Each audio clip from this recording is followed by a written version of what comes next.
ఇది మేము ఉండే త్రికోణ శాస్త్రం ఆశ్రమం. ఇక్కడ స్వామివారు మాకు ఒక గంటకి టీ ఎత్తడు స్వామివారు. మరి ఇక్కడ ఒక పుణ్యక్షేత్రం.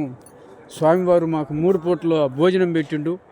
ఇక్కడ గురువుగారు మాకు భోజనం పెట్టిండు. ఇక్కడ వచ్చినందుకు మాకు ఆశ్రమం ఇచ్చి పన్నుకోవటానికి కూడా అన్నీ ఏర్పరిచిన గురువుగారు. ఇవన్నీ కూడా మీ అందరికీ తెలియాలని పెడుతున్నాను. ఈ పుణ్యదానం క్షేత్రానికి మేము వచ్చినందుకు మాకు బాగా పవిత్రంగా జరిగింది. ఈ ఆచరించి ఆ గురువుగారి ఆశీస్సులతోటి మేము ఈరోజు ఇక్కడ పనుకున్నాము. ఈరోజు మాకు ఆనందంగా ఉంది, ఎలాంటి ఇబ్బంది లేకుండా. ఇవన్నీ కూడా గూడియాలు ఎంతో ఖర్చు పెట్టి చేశారు స్వామివారు.